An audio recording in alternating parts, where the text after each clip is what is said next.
David?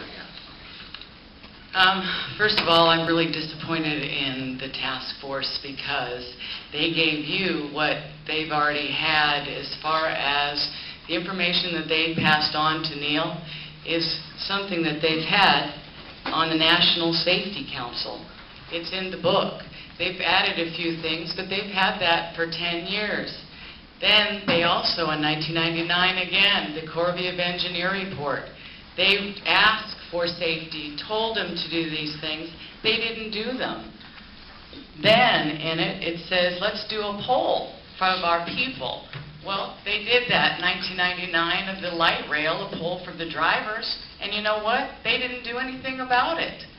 So from what I see in everything and the statistics and all the stuff I've talked about for months, you put together a board for 12 weeks that are just saying, Neil, here we go, here's our suggestions. Well, he's not the one that should be held accountable. All of you should. And I want to make sure that you are. Because you know what? I'm 7.5 years later. We're still talking about safety. You guys can't handle all that. Why can't we have it where you have people come in and they go inside, make it transparent? They said nothing about education. They didn't say we need to educate our kids, the public. You know, maybe it would have saved my son's life if we would have educated. There's nothing about that.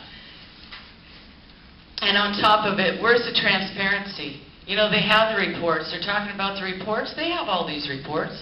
They know the averages. They know they hit maybe one a week, just light rail.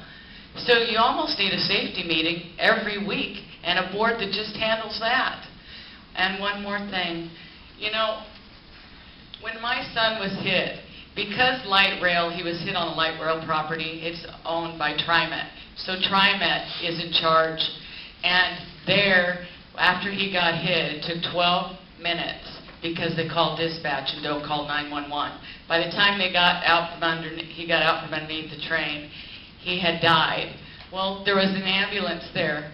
And you know what? Instead of letting him go in an ambulance, TriMet said he's dead and let him lay there for 2 hours.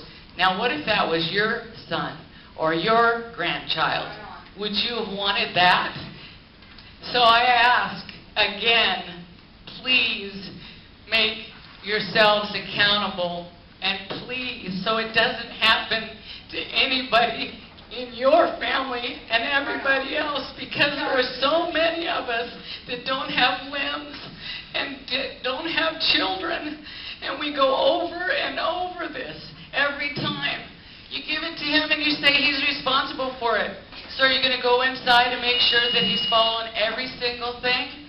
No, he's not responsible. You are, because the governor picked you. So remember that next time somebody gets hit.